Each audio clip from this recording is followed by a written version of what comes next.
Hi గారు, welcome to our channel. ప్రస్తుతం మనతో పాటు దాము బాలాజీ గారు సీనియర్ జర్నలిస్ట్ ఉన్నారు. వారితో ఒకసారి మాట్లాడదాం. సార్ నమస్కారం సార్. నమస్తే. సార్, మంచు విష్ణు గారి ప్రెస్టీజియస్ ప్రాజెక్ట్ కన్నప్ప మరి వాళ్ళ థియేటర్లకు రావడం చూస్తున్నాం. మరి ఎలా ఉంది సినిమా? ప్రభాస్ గారి పాత్ర ఏ విధంగా ఉంది? మీ రివ్యూ ఏంటి సార్ ఈ సినిమా పైన? నిన్న యాక్చువల్గా ఈ కన్నప్ప చరిత్ర తర్వాత ఈ కన్నప్ప ఎప్పుడెప్పుడు సినిమాల్లో కొనింది, ఎప్పుడెప్పుడు పురాణాల్లో అంటే 12th సెంచరీ నుంచి పిరే పురాణం దగ్గర నుంచి ఎలా ఉంది ఇవన్నీ చెప్పుకున్నాం. ఈరోజు కన్నప్ప సినిమా రిలీజ్ అయింది. రాను రాను బడ్జ్ అయితే క్రియేట్ అయింది. మంచి బడ్జే వచ్చింది. కేరళ లాంటి స్టేట్లో కూడా 300 థియేటర్లో రిలీజ్ అయింది. సో ఈ నేపథ్యంలో ఈ సినిమా నేను చూశాను. ఈ సినిమా ఎలా ఉంది అనేది చెప్పుకుందాం. ముందుగా కాస్టింగ్కి వస్తే విష్ణు ఉన్నాడు, ప్రభాస్, మోహన్ బాబు, మోహన్ లాల్, తర్వాత అక్షయ్ కుమారు, శరత్ కుమారు, కాజలు, ప్రీతి ముకుందన్, బ్రహ్మానందం, సప్తగిరి, బ్రహ్మాజీ, ఇలా మంచి కాస్టింగ్ అయితే ఉంది. ఇక డైరెక్టర్కి చెప్పాలంటే అందరికి తెలుసు, మహాభారతాన్ని టీవీ సీరియల్గా తీసిన ముఖేష్ కుమార్ సింగ్. తర్వాత వీళ్ళే own production 24 frames factory private limited చేశారు. తర్వాత మ్యూజిక్ వచ్చి స్టీఫన్ దేవసి, మణిశర్మ ఇద్దరు చేశారు. DOP director of photography Sheldon చావు. తర్వాత మాటలు ఆకెళ్ళ శివప్రసాద్. ఈయన ఆకెళ్ళ శివప్రసాద్ రంగమార్తాండ సినిమా కృష్ణవంశీకి చేసిన వ్యక్తి, ఆయన దీనికి రాశారు. సో ఇక కథగా చెప్పుకోవాలంటే అందరికీ తెలిసిన కథే. అంటే ఒక చెంచు యువకుడు తిన్నడు, అతని పేరు తిన్నడు అనేవాడు చెంచు యువకుడుగా ఉండి వేటగాడుగా ఉంటాడు. అతను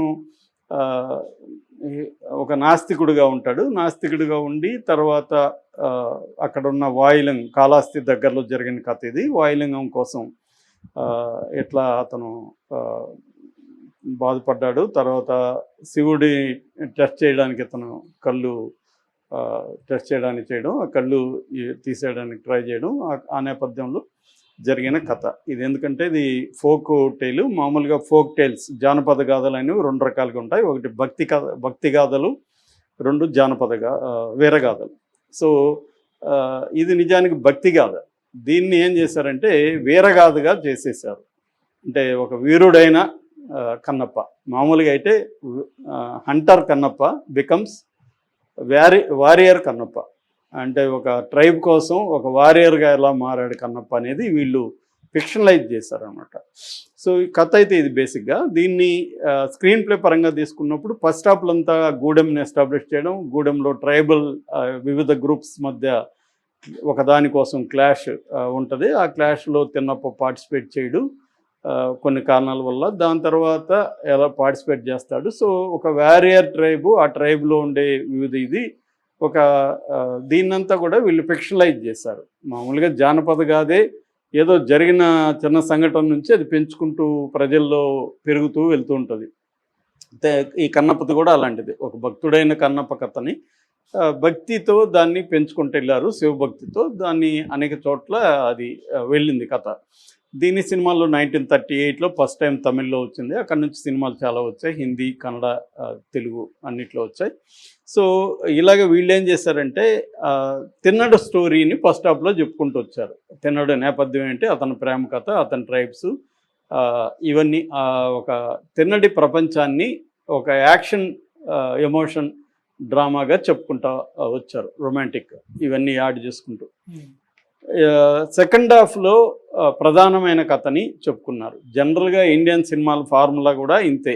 ఇంటర్వెల్ ముందు కథ, రియల్ కథ స్టార్ట్ అవుతుంది, అంతవరకు ఏదో నడుపుతారు, పాట, ఫైటు, రొమాన్స్ ఇవి ఉంటుంది. ఇంటర్వెల్ ముందు ఒక బ్యాంగ్ ఇచ్చి కథ ఎంటర్ అవుతుంది. ఇంటర్వెల్లో ఒక పెద్ద బ్యాంగ్ ఇస్తారు. ఆ తర్వాత అసలు కథ సెకండ్ హాఫ్లో ఉంది. This is the broad formula of Indian cinema. ఇది కూడా అదే ప్యాటర్న్ తీసుకొని స్క్రీన్ ప్లేలో చేశారు. అయితే స్క్రీన్ ప్లే మేజర్గా దీంట్లో ఈ సినిమాలో ప్రాబ్లం స్క్రీన్ ప్లేని. ఎందుకంటే వీళ్ళు ఏదైతే మనం క్రియేట్ చేద్దాము, ఒక ఫిక్షనలైజ్ చేద్దాం అనుకున్నారో అక్కడే సినిమా దారి తప్పింది. అది బోర్ కొట్టడం మొదలుపెట్టింది ఫస్ట్ హాఫ్. ఎందుకంటే ఇది 3 గంటల సినిమా, హాఫ్ అన్ అవర్ లేపేయచ్చు ఫస్ట్ హాఫ్లోను. సెకండ్ హాఫ్లో ఫస్ట్ భాగం ఒక హాఫ్ అన్ అవర్, సెకండ్ హాఫ్లో కూడా కొద్దిగా ల్యాగ్ ఉంది. ఇది కానీ ట్రిమ్ చేస్తుంటే ఇంకా బాగుండేది. ఇది ఏంటంటే పాన్ ఇండియా సినిమా, ఇట్లా ఉండాలి, యాక్షన్ ఉండాలి. ఈ మధ్య ఒక ఫార్ములా తయారైంది. పాన్ ఇండియాలు అంటే మల్టిపుల్ స్టార్లు ఉండాలి, ఆ స్టార్లకి మళ్ళీ స్పేస్ ఉండాలి, యాక్షన్ ఉండాలి, వైలెన్స్ ఉండాలని. సో దీంట్లో ఏంటంటే యాక్చువల్గా devotional film becomes devotional and actional. ఒక్కోసారి యాక్షన్ డామినేట్ చేస్తుంది, ఆ యాక్షన్ ఏమో మనకి కనెక్ట్ అవ్వట్లేదు. సో ఫస్ట్ హాఫ్ ఆడియన్స్కి కనెక్ట్ అయ్యే విధంగా లేదు, సెకండ్ హాఫ్ బ్రహ్మాండంగా కనెక్ట్ అవుతుంది బ్రాడ్గా చెప్పాలంటే స్క్రీన్ ప్లే పరంగా. సో మేజర్ ప్రాబ్లం స్క్రిప్ట్ ఏది, స్క్రీన్ ప్లే కానీ ఇంకా టైట్గా కానీ రాసుకొని ఉంటే ఇంకా బాగుండేది. వీళ్ళు 3 గంటలు చేయాల్సిన అవసరం లేదు. ఈ మధ్య ప్రతి ఒక్కరికి ఎందుకో 3 గంటలు సినిమా తీయాలి అన్న ఫీలింగ్ ఎక్కువైంది. అంత అవసరం లేదు. పాన్ ఇండియా అయినా ఏ ఇండియా అయినా ఫైనల్గా జనం చూస్తారు, ఎక్కడైనా జనమే. సో జనాన్ని కనెక్ట్ అవ్వాలంటే కథలో ఎమోషన్ ఉండాలి. దీంట్లో అయితే డివోషన్, ఎమోషన్ ఈ 2 ప్రధానం. దీంట్లో యాక్షన్ కూడా వీళ్ళు యాడ్ చేస్తారు. నిజానికి ఒరిజినల్గా తెన్నాడు సినిమాలో పెద్ద యాక్షన్ ఏమి లేదు, కానీ ఎందుకంటే చెంచు అనేది వెరీ వెరీ నార్మల్ ట్రైబ్ వాళ్ళు ఇప్పటికీ ఉన్నారు చెంచులు. మా ఊరు కూడా కాళహస్తి దగ్గర, నేను ఇంటర్మీడియట్ కాళహస్తిలో చదువుకున్నా. సో కాబట్టి నాకు ఆ ఐడియా ఉంది. దాన్ని వీళ్ళు బిగ్ స్క్రీన్ మీద చేయకూడదని కాదు, కానీ అది పట్టుపోయింది, ఎఫెక్ట్ అయితే రాలేదు. ప్రభాస్ ఎంటర్ అయినప్పటి నుంచి అసలు కథ మొదలవుతుంది, అంటే ఒక సీరియస్ టోన్లోకి వెళ్తుంది. ఆ తర్వాత తిన్నడు కన్నప్పగా మారిన నేపథ్యం తర్వాత మాత్రం చాలా గ్రిప్పింగ్గా ఉంది మూవీ. ఈవెన్ విష్ణు కూడా చాలా పర్ఫార్మెన్స్ చాలా బాగా చేశాడు. ప్రభాస్ క్యారెక్టర్ కూడా చాలా బాగా వచ్చింది. ఒక 25-30 నిమిషాలు ఉంటుంది. ముఖ్యంగా ప్రభాస్కి విష్ణు దేవుడికి మధ్య ఉన్న సీన్లు కానీ అవన్నీ చాలా బాగా వచ్చాయి. అట్లాగే విష్ణుకి మిగతా వాళ్ళకి కాన్వర్జేషన్స్ కానీ డైలాగ్స్ గురించి సపరేట్గా చెప్తాను నేను. ఇవన్నీ కూడా చాలా బాగా వచ్చాయన్నమాట. అంటే లాస్ట్ 1 అవర్ మాత్రం సినిమా ఖచ్చితంగా బాగుంది. మనకి నిరాశపరచదు సినిమా. నిజానికి ఊహించిన దానికంటే ఎక్కువ ఉంది, ఎందుకంటే ఈ సినిమా మీద పెద్ద ఎక్స్పెక్టేషన్ లేవు నెగిటివ్ ట్రోలింగ్స్ వల్ల. కానీ విష్ణు కూడా ఆశ్చర్యపరుస్తాడు. అంటే తన పర్ఫార్మెన్స్ విష్ణుది కూడా కన్విన్సింగ్గాను, ఒక భక్తుడికి ఉండాల్సిన ఇంటెన్సిటీ, భక్తి అనేది కూడా ఒక ఇంటెన్సిఫైడ్ ఎమోషన్ కావద్దు కదా, ఆ ఎమోషన్లో బాగా అతను పర్ఫార్మెన్స్ చేశాడు. ప్రభాస్ కూడా బాగున్నాడు. మామూలుగా మనకి ఇంతకుముందు వచ్చిన సలార్ కానీ లేకపోతే కల్కిలో ప్రభాస్ ఎవడికి నచ్చలేదు ఈ 2 సినిమాల్లో, కానీ దీంట్లో నచ్చుతాడు ప్రభాస్. అందువల్ల ప్రభాస్ కోసమైనా సినిమా ఖచ్చితంగా హిట్ అవుతుంది. ప్రభాస్ కోసమే అనుకొని వెళ్ళినా కూడా విష్ణు కూడా మిమ్మల్ని ఏమీ నిరాశపరచడు, ఎందుకంటే బాగా వచ్చింది ఇదంతా. తర్వాత మోహన్ లాల్ ఉన్నంతసేపు కూడా మోహన్ లాల్ కూడా పెర్ఫార్మెన్స్ కానీ ఒక సర్ప్రైజింగ్ క్యారెక్టరైజేషన్ కానీ అదంతా ఉంది. మిగతా రొమాన్స్ కానీ మిగతా ఫస్ట్ హాఫ్లో వచ్చే ఫైట్స్ కానీ కామెడీ కానీ అవన్నీ కానీ ఉంటే యావరేజ్గా ఉన్నాయి, లేకపోతే కొన్ని బోరింగ్గా కూడా ఉన్నాయి. ఇది బేసిక్గా. ఇక దీంట్లో మిగతా టెక్నికల్ వాల్యూస్ విషయానికి వస్తే కెమెరా వర్క్ చాలా బాగుంది. అది కూడా ఫస్ట్ హాఫ్ కంటే కూడా సెకండ్ హాఫ్లో కెమెరా వర్క్ బాగుంది. మ్యూజిక్ కూడా అనీవన్గా ఉంది. శివుడి పాట ఒకటి బాగా చేశారు.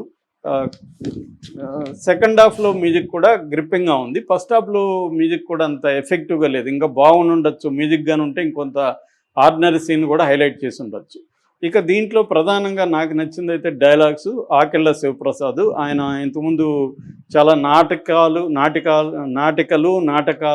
కథలు, నవల, బాల సాహిత్యం ఇవన్నీ చేశాడు. ఆయనది కిటికీలోంచి వాన అని, తర్వాత నది, కిటికీలోంచి వాన కథల సంపుటి, నది అనేది నవల. తర్వాత ఆయన నలుగురికి రచన సహకారం ఇచ్చాడు. రంగమార్తాండకి ఫుల్ రైటర్గా పనిచేశాడు. రంగమార్తాండ ఎంత పాపులర్ అయిందో ఈ డైలాగ్స్ మనం చూసాము. దీంట్లో కూడా ఆయన డైలాగ్స్ ఏంటంటే మామూలుగా పాత్రలలో ఉండే డెప్త్ని, తర్వాత ఒక డైమెన్షన్ని తీసుకొచ్చాయి. తర్వాత కాన్ఫ్లిక్టు, వాళ్ళ ఇన్నర్ వరల్డ్, క్యారెక్టర్ల ఇన్నర్ వరల్డ్ని డైలాగ్స్ చాలా ఎఫెక్టివ్గా తీసుకొచ్చాయి. అట్లాగే కొన్ని చోట్ల థీమ్స్ని మనకి రిలేట్ చేయడం కూడా బాగా తీసుకొచ్చింది. ముఖ్యంగా విష్ణు అంటే కన్నప్పకి ప్రభాస్ వచ్చే రుద్ర క్యారెక్టర్కి మధ్య, శివుడికి ఆయనకి మధ్య, మోహన్ బాబు క్యారెక్టర్ మహాదేవ శాస్త్రికి కన్నప్పకి మధ్య వచ్చిన డైలాగ్స్ చాలా బాగున్నాయి.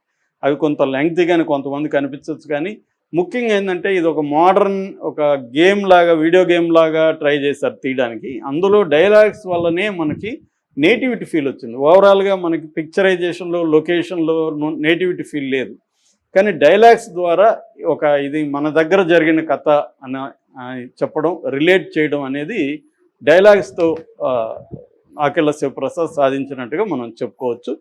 సో ఓవరాల్గా దీంట్లో ప్లస్ చెప్పుకోవాలంటే పెర్ఫార్మెన్స్లు అందరూ కూడా బాగా చేశారు. ముఖ్యంగా ప్రభాస్ క్యారెక్టరు, తర్వాత కన్నప్ప క్యారెక్టర్, ఈ రెండు వెరీ వెరీ హైలైట్ అయినాయి. ఎమోషన్ దీంట్లో డివోషన్, ఎమోషన్, యాక్షన్ అని చెప్పుకుంటే devotion and emotion second last 40 minutesలో అల్టిమేట్గా ఉంది. యాక్షన్ మాత్రం బాగాలేదు. ఇక సెకండ్ హాఫ్ క్లైమాక్స్ ఒక 15 minutes ఉంటుంది, అది చాలా బాగా వచ్చింది. బీజిఎం కూడా ఓవరాల్గా ఓకే, విజువల్స్ కూడా బాగున్నాయి. ఇక మైనస్ చెప్పాలంటే విఎఫ్ఎక్స్ అంత ఎఫెక్టివ్గా లేదు. తర్వాత రొమాన్స్ కూడా అంత ఉండాల్సిన అవసరం లేదు, అదేమంత ఎఫెక్టివ్గా లేదు. తర్వాత లెంగ్త్ ఇందాక చెప్పినట్టుగా 3 గంటల సినిమా అవసరం లేదు, 2.5 గంటలు ఉంటే ఎక్కువ. ఫస్ట్ హాఫ్ తర్వాత స్క్రీన్ ప్లే ఇందాక చెప్పినట్టుగా uneven screenplay, not gripping screenplay. అట్లాగే కొంతమంది ఆర్టిస్టులు, సపోర్టింగ్ ఆర్టిస్టులు సరిగా లేదు కాస్టింగ్. అట్లాగే లొకేషన్స్ కూడా ఈ సినిమా ఒక పాన్ ఇండియా సినిమాకు ఉండాల్సిన లొకేషన్స్, న్యూజిలాండ్లో ఉన్న లొకేషన్స్, ఆ ఫారెస్ట్ ఫీలింగ్ అవన్నీ కరెక్ట్గా రాలేదు. ఇది బేసిక్గా మైనస్లు. ఓవరాల్గా ఖచ్చితంగా అయితే చూడాల్సిన సినిమా, ఒక ఎక్స్పీరియన్స్ అయితే ఇస్తుంది.